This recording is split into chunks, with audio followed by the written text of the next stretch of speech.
Hello friends, how are you. मैं advocate Hiralal आज आपको सीआरपीसी के बारे में बताऊंगा। CRPC criminal procedure code 1973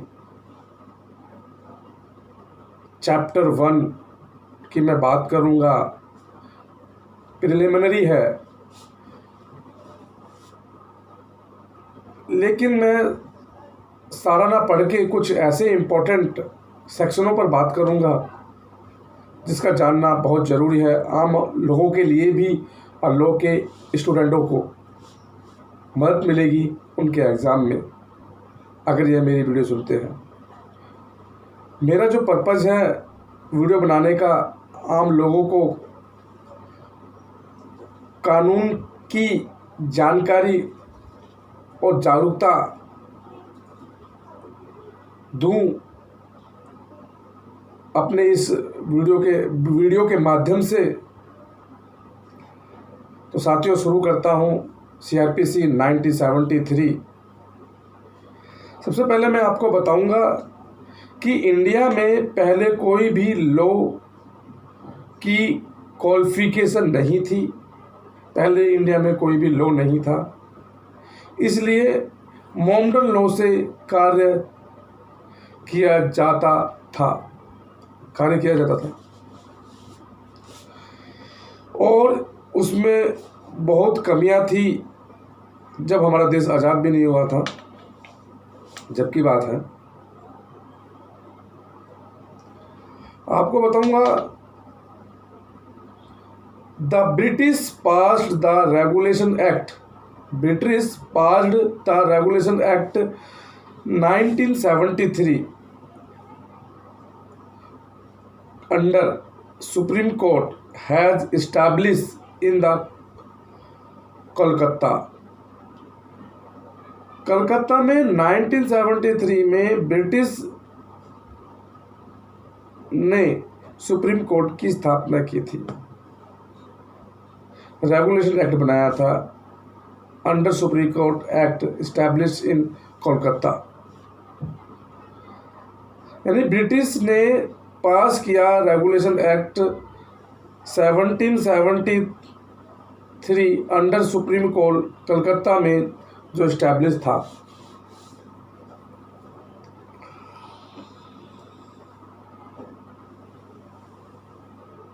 CrPC 1861 में ब्रिटिश पार्लियामेंट में पास की गई। यह पहला यूनिफॉर्म लॉ था। The criminal procedure code 1861 was passed by the British Parliament, which had many laws thereafter to criminal procedure code 1882 was first to be uniform law. My dear friends,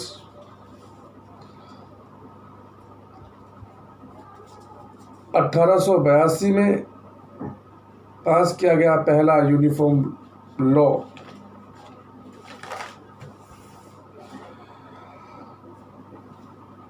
मैं बताऊंगा, fifth commission was established in 1968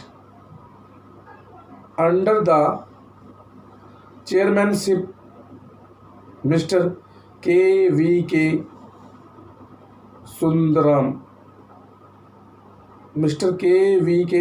Sundaram.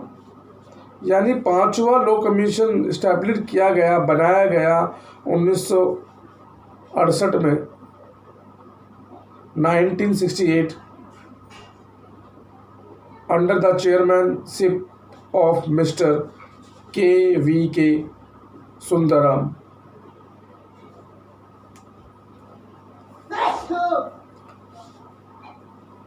He presented CRPC 41 report submitted. It is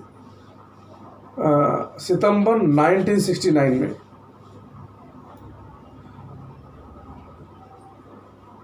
Rajya Sabha में 1970 में। उसका बनाने का जो purpose था कि सब पहला कि फेयर ट्रायल, लोगों को फ्री में निःशुल्क कानून की जानकारी दी जाए, डिले ना हो इन्वेस्टिगेशन में, कोई देरी ना हो इन्वेस्टिगेशन में, fair deal to the poor, गरीबों के लिए फ्री हो कानून। The CRPC came into the force 1 April 1974। This was act 2 of 1974 named CRPC 1973। इसका नाम रखा गया था CRPC 1973।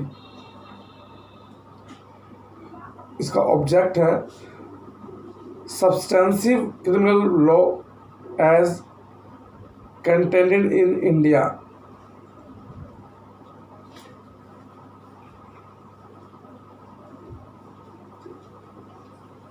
यह कुछ बातें थी CRPC 1973 के बनने से पहले की, कुछ जानकारियाँ मैंने आपको बताई जो मैंने पढ़ा था। अब मैं स्टार्ट करता हूँ CRPC 1973 चैप्टर 1। इसमें सेक्शन 1 से 5 तक प्रिलिमिनरी है, लेकिन मैं कुछ इम्पोर्टेंट सेक्शन की ही बात करूँगा CRPC के। Section 1 CRPC, section 1 CRPC so title extend and commencement. This act may be called the code of criminal procedure 1973।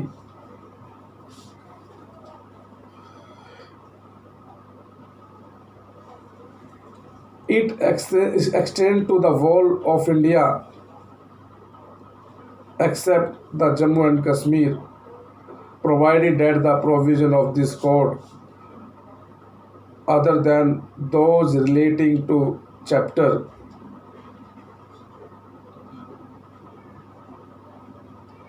2 state of Nagaland to the tribal area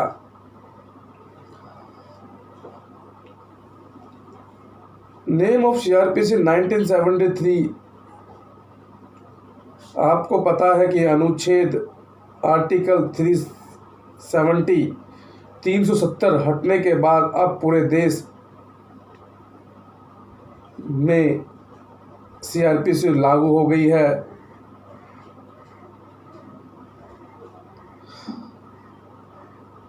all कानून Jammu and Kashmir में भी लागू होंगे। जितने भी हमारे कानून बने हुए हैं वो सारे जम्मू एंड कश्मीर में भी लागू होंगे, जितने भी हमारे कानून बने हुए हैं, क्योंकि वहाँ से आर्टिकल 370 हटा दी गई है। My dear friends, I would like to discuss section 2 CRPC। Section 2 CRPC definition, ये हमें परिभाषा बताती है, लेकिन मैं सारी परिभाषाएं नहीं बताऊंगा क्योंकि इसमें बहुत सारी परिभाषाएं, लेकिन वो परिभाषा बताऊंगा जो बहुत इम्पोर्टेंट है, एग्ज़ाम में भी आती है और इसकी जानकारी हमें होनी चाहिए। सारा पढ़ने की ज़रूरत नहीं है, पढ़ना चाहो तो पढ़ सकते हो, आपकी मर्ज़ी है, लेकिन मैं इम्पोर्टेंट ही बताऊंगा जो मुझे इम्पोर्टेंट लगता है, जो ज़्यादा यूज होता है, एग्ज़ाम में आता है। माय डियर फ्रेंड्स, अब मैं स्टार्ट करता हूँ कि definition section 2 subsection A CRPC।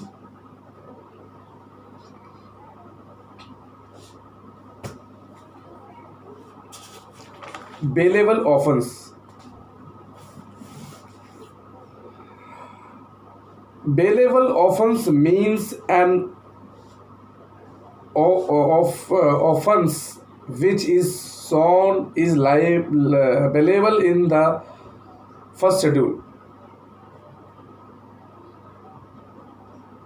Section 2A CRPC Bailable offense mean an offense which is shown as bailable in the first schedule or which is made bailable by any other law for the time being in force, and non-bailable offense means any other offense.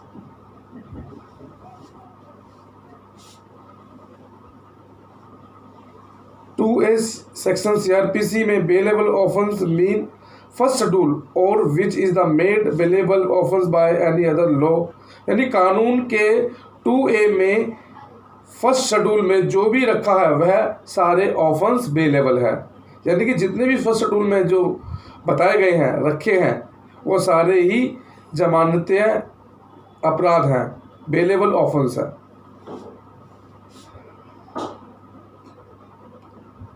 Section 2B CRPC charge includes any head of charge when the charge contains more heads and more one. My dear friends, section 2B CRPC charge के बारे में बताती है आरोप का ही सारा खेल है, सारा गेम है, सारी बातें, पूरा केस चार्ज के हिसाब से ही चलता है। जब कोई व्यक्ति अपराध करता है तो उस पर चार्ज लगाते हैं।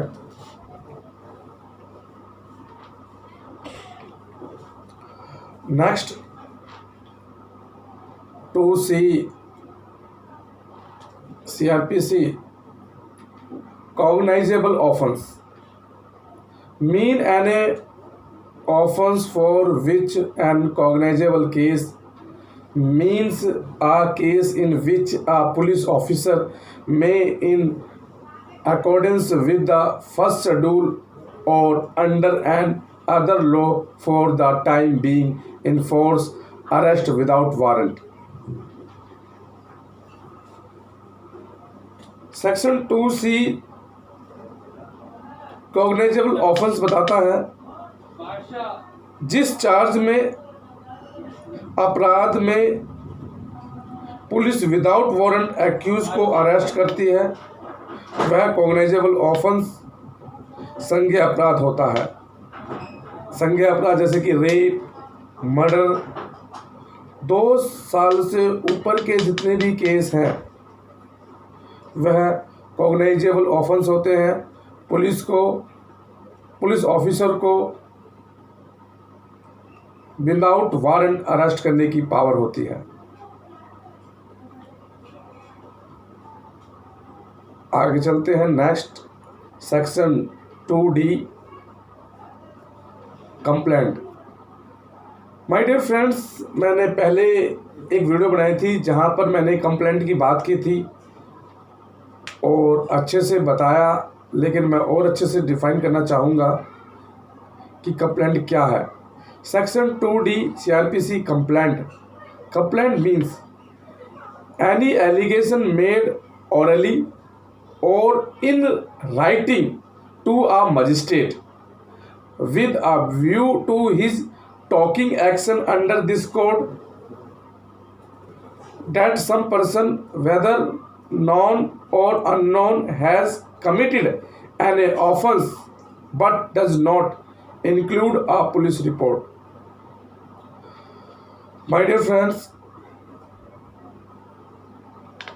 सेक्शन 2D CRPC कंप्लेंट शिकायत, जो कि मैंने पहली वीडियो में भी बताया गया है, मेरी पहली वीडियो में बताया गया है कि कंप्लेंट 2D कंप्लेंट की बात की गई है कि कंप्लेंट 2 प्रकार की होती है, ओरल और इन राइटिंग, लिखित और मौखिक। जो मजिस्ट्रेट को करते हैं, टू मजिस्ट्रेट के पास टू मजिस्ट्रेट के पास भेजा जाए, मौखिक परिवाद यानी मौखिक कंप्लेंट दाखिल होती है, ओरली कंप्लेंट सबमिट होती है। अगर मजिस्ट्रेट के सामने चले जाए और साथ यह घटना घटी है, यानी कि ये कहने का मतलब है कि व्यक्ति कंप्लेंट ऑरली भी, राइटिंग में भी दे सकता है मजिस्ट्रेट के पास जाकर, और वह बता सकता है कि मेरे साथ यह घटना घटी है। लेकिन इसमें पुलिस रिपोर्ट इंक्लूड नहीं है। इस कंप्लेंट को ले, but does not include police report. इसमें पुलिस रिपोर्ट नहीं होती है। अब बात करेंगे हम आगे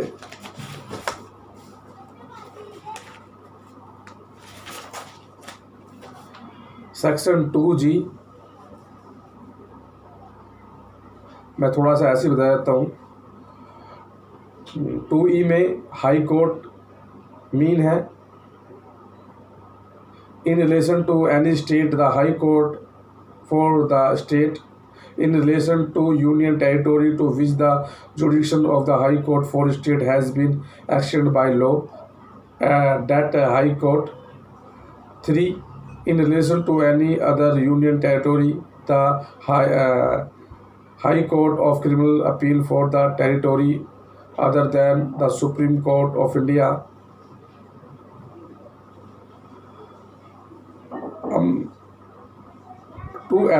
2F India. India means the territory of which this code extends.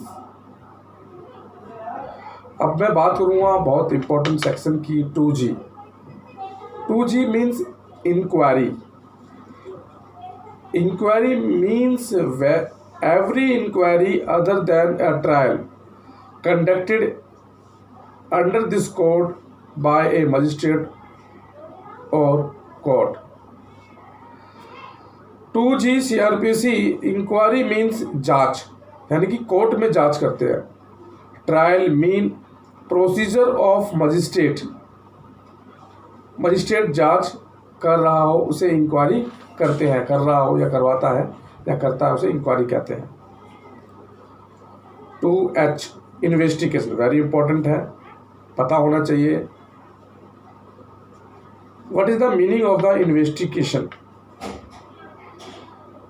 Investigation includes all the proceeding under this code for the collection of evidence conducted by a police officer or by any person other than a magistrate who is authorized by a magistrate in this behalf.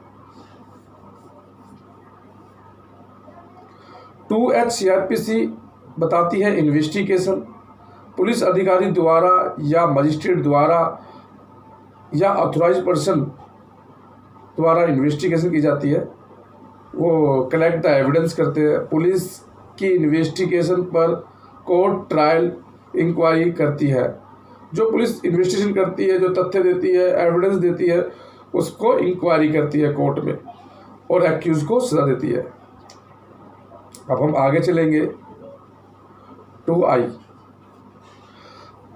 Section 2I CRPC judicial proceeding includes any proceeding in the course of which evidence is or may be allegedly taken oath. My dear friends, 2I CRPC judicial proceeding on oath होती है। शपथ दिलाकर कार्रवाई शुरू की जाती है। Judicial proceeding में be alleged taken on oath, मतलब कसम खिला के, ऑर्थ दे के उसे जुडिशल प्रोसीडिंग कहते हैं। मतलब जब कोर्ट में जब कार्रवाई चलती है, कसम खिलाते हैं, तो उस प्रोसीडिंग को जुडिशल प्रोसीडिंग कहते हैं।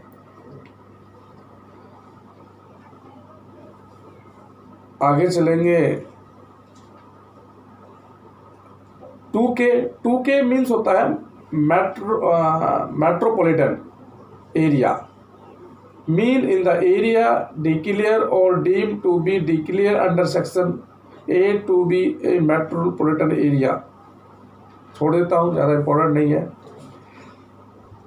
अब हम चलते हैं 2L। CRPC 2L non cognizable offence. पता होना चाहिए नॉन कॉग्नाइजेबल ऑफेंस क्या होता है। My dear friend, non cognizable offence means an offense for which and non-cognizable case means a case in which a police officer has no authorized to arrest without warrant। इसका कहने का मतलब, यह कहने का मतलब ये है कि 2L CRPC section non cognizable offence, police officer has no authorized to arrest without warrant। मतलब यहाँ पर पुलिस को अरेस्ट करने की पावर नहीं है जब तक वो मजिस्ट्रेट से परमिशन नहीं लेगा, नॉन कॉग्नाइजेबल ऑफेंस में अरेस्ट नहीं कर सकता। वेरी इंपॉर्टेंट सेक्शन है 2N। 2N means CRPC 2N means offence, sorry officer, हाँ सॉरी 2N मीन्स होता है ऑफेंस यानी अपराध।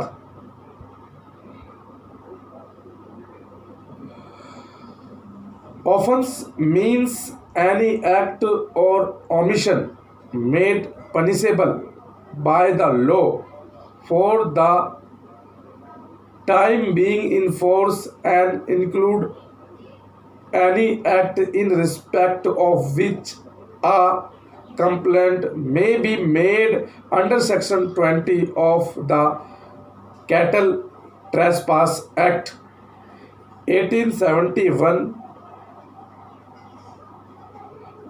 My dear friends, section 2N CRPC अपराध, IPC section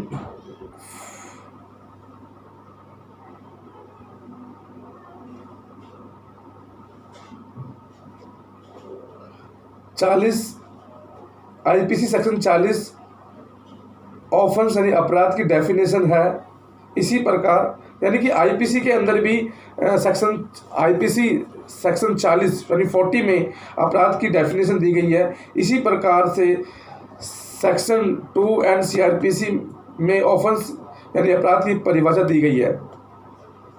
section 20 of the cattle trespass act 1871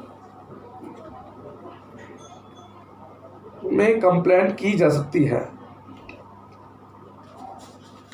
साथियों, ये हमारी महत्वपूर्ण कुछ सेक्शनें हैं जो लॉ स्टूडेंट के लिए और एक आम आदमी के लिए जानने के लिए बहुत ज़रूरी हो सकती है।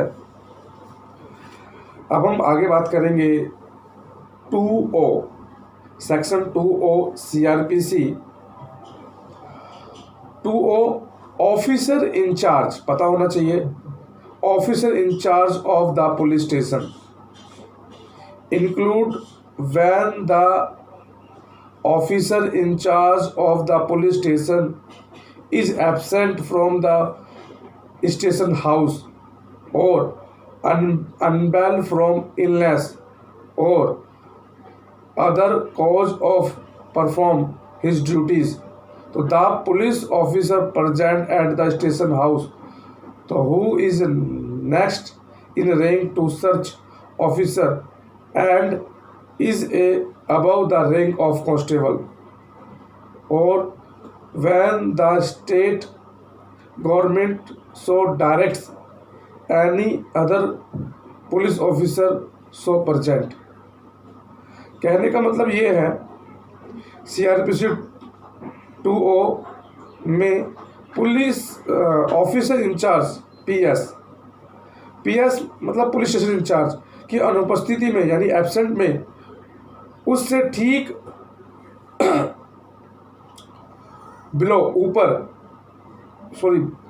बिलो यानी नीचे, ठीक बिलो नीचे रैंक और कांस्टेबल से ऊपर के पद PS का अधिकारी हो सकता है।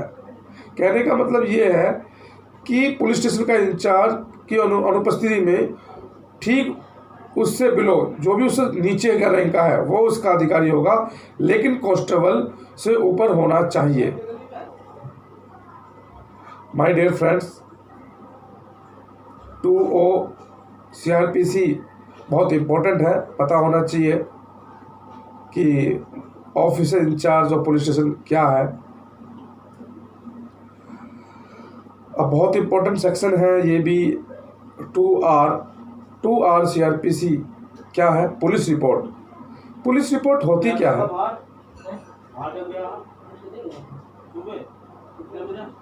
Police officer 2R CRPC police report.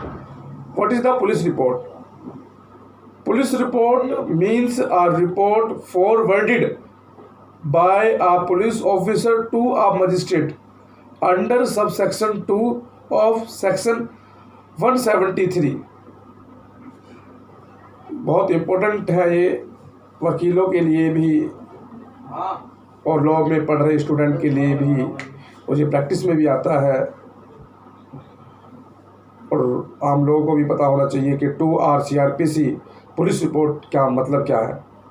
Note important है कि मतलब कंप्लेंट वाले सेक्शन में ओरल इन राइटिंग, ये तो है कंप्लेंट। आपको बताया था कि कंप्लेंट होती क्या है, ओरल भी हो सकती है, इन राइटिंग में भी हो सकती है। पुलिस रिपोर्ट को शामिल नहीं किया जाता है, यानी जो पुलिस रिपोर्ट की जो कंप्लेंट है उसको शामिल नहीं करते अगर वह संज्ञेय अपराध है, यानी कि संज्ञेय अपराध यानी कॉग्नाइजेबल अपराध की श्रेणी में आता है तो उस कंप्लेंट को माना जाता है। और CRPC 173 में रिपोर्ट सबमिट करते हैं कोर्ट में पुलिस के द्वारा। My dear friends, section 2S very important. Section 2S CRPC police station. What is the meaning of the police station? Police station mean any post or place declared generally or especially by the state government to be a police station and includes any local area specified by the state government in this behalf। Section 2S CRPC police station का मतलब बताता है कि जहां पर न्यायिक कार्रवाई के लिए PS बनाए गए हैं, जो पुलिस स्टेशन बनाए गए हैं वो न्यायिक कार्रवाई के लिए बनाए गए हैं, उनका अधिकार क्षेत्र है और उसे पुलिस स्टेशन कहते हैं। उनका वो क्षेत्र अधिकार होता है जहां पे वो पुलिस वाले काम करते हैं। सेक्शन, अब मैं बात करूंगा section 2H। My dear friends, very important section है, लोगों को पता होना चाहिए और इसकी जानकारी होनी चाहिए सभी के लॉ स्टूडेंट को।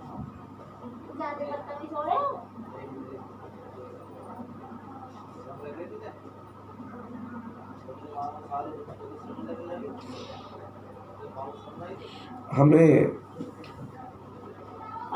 इसके अंदर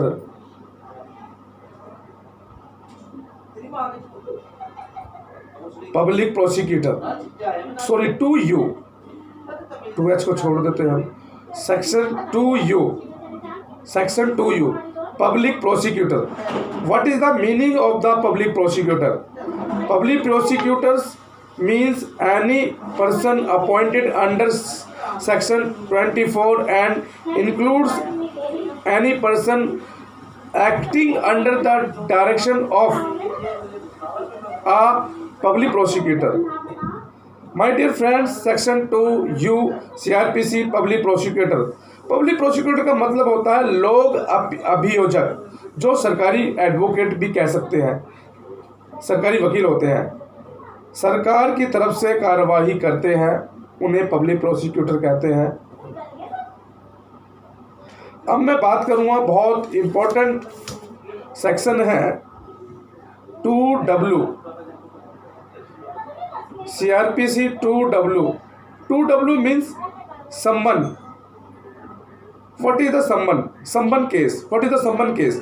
Summon case means a case relating to an offense and not being a warrant case. Section 2W CRPC summon case means a case relating to an offense, जो अपराध है और वारंट मामले में नहीं आते। जो अपराध तो है लेकिन वारंट मामले में नहीं आते, उनको अरेस्ट नहीं करते, वारंट नहीं आता, उनका वारंट मामले नहीं आते उसमें। Section 2H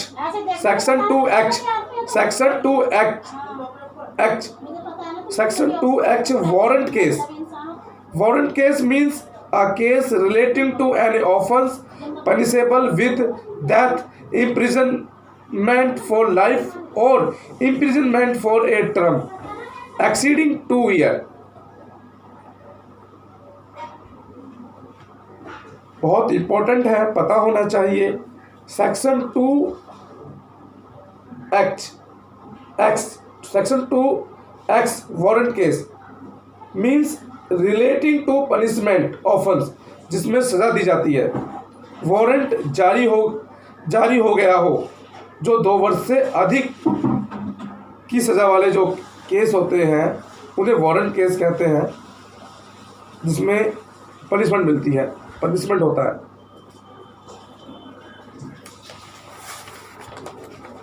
my dear friends, law की जानकारी से हमें एक ताकत मिलती है, हमें अपने अधिकारों के बारे में पता चलता है।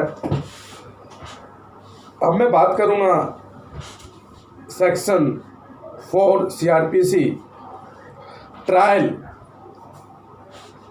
Section 4 trial.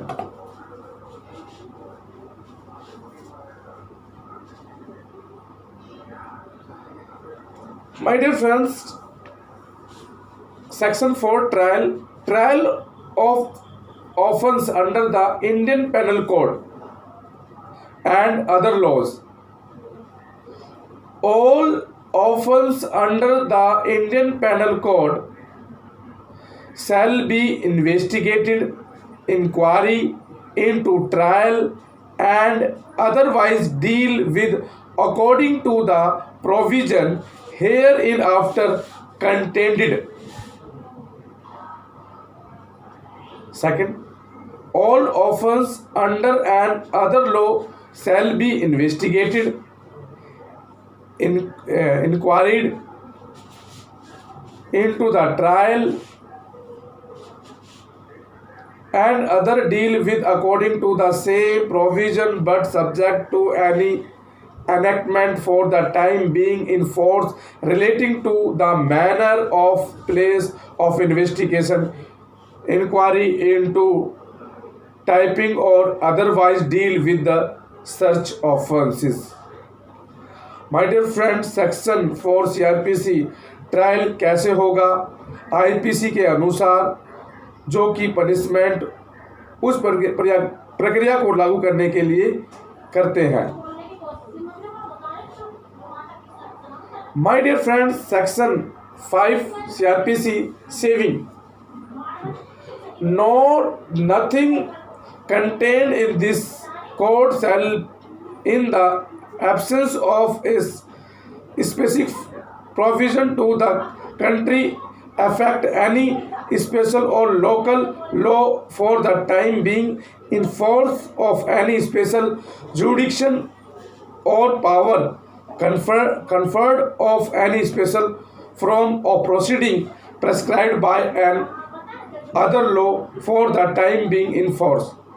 My dear friends, section 5 CRPC saving का मतलब क्या होता है? सेविंग मीन्स बचाव। अगर कोई स्पेशल कानून है उस पर CRPC लागू है, इन्फोर्स नहीं होगी, स्पेशल वाला लागू ही होगा। माय डियर फ्रेंड्स, मैं आपको बता रहा था CRPC के बारे में। हमारा ये पहला चैप्टर ख़त्म हो गया है। This chapter is the first chapter of the CRPC, section 1 to 5 CRPC, chapter 1. My dear friends, बहुत बहुत धन्यवाद। आपने मेरा वीडियो देखा। अगर अच्छा लगे तो प्लीज़ सब्सक्राइब करें। इसी के लिए नमस्कार, जय हिंद, बाय बाय।